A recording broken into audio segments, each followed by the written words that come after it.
और अत्रप माने निर्लज्ज, लज्जा को जिसने लाज शर्म को घूंटी पर त्याग दिया वो अत्रप। तो अत्रपाह वैष्णवादय, वैष्णवों को भगवान के जो भक्त हैं, कोई भी उन्हें महापुरुष रास्ते में भी चलता फिरता नजर आ गया तो सीधा साष्टांग लेट जाएंगे। कपड़े खराब हो रहे हैं चिंता नहीं, कोई क्या कहेगा कोई परवाह नहीं, ना अपने तन का ध्यान है ना समाज का भय है कि कोई क्या कहेगा। हमको तो नमस्कार करने में भी शर्म लगती है, क्योंकि भाई जो छोटा होगा, छोटा बनना चाहेगा वही नमस्कार करेगा या किसी को दंडोत प्रणाम करेगा। वैष्णव इतने तृणादपि सुनीचे न, अपने को इतना छोटा बना के रखते हैं, जहां कोई महापुरुष दिखाई पड़ा वह लेट गए चरणों में, उन्हें कोई लाज शर्म संकोच नहीं। इसलिए न विद्यते त्रपा लज्जा स अत्रपाह वैष्णवादय ते यत्र रमन्ते क्रीडन्ते स अत्रप रमः।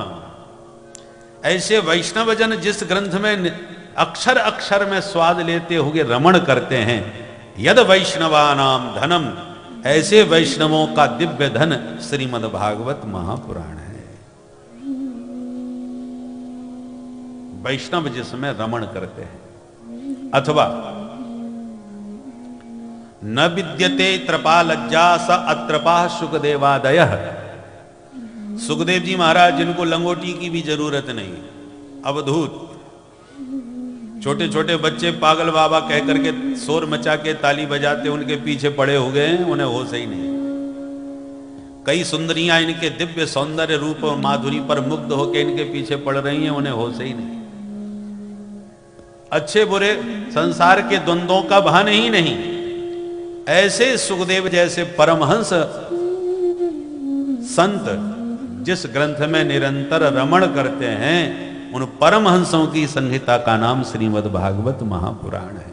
इसलिए हर अध्याय के अंत में श्रीमद् भागवते पारमहंस संहिताया, पारमहंस संहिता इसको कहते हैं, परमहंसों की संहिता है।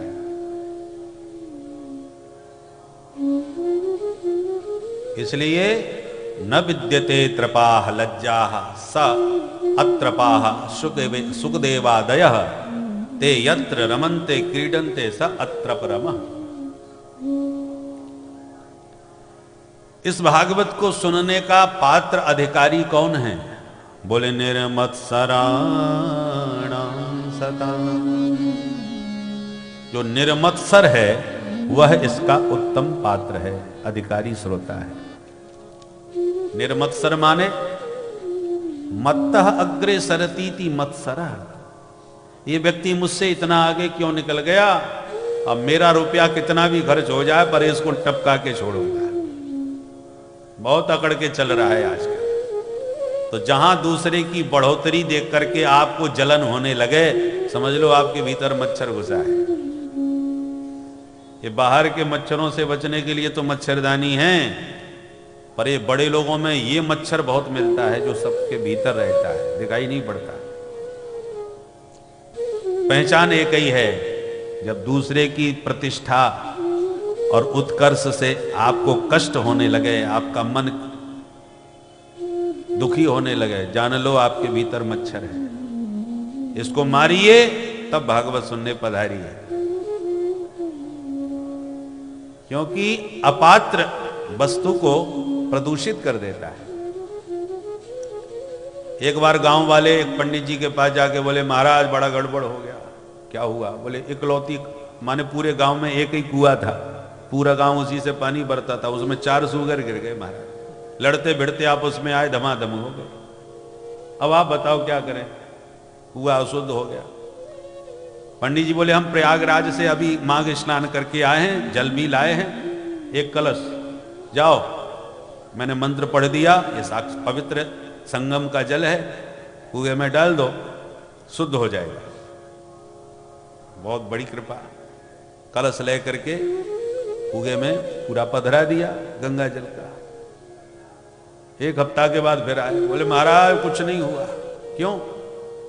अरे अब तो बदबू और आ रही है। क्या मतलब?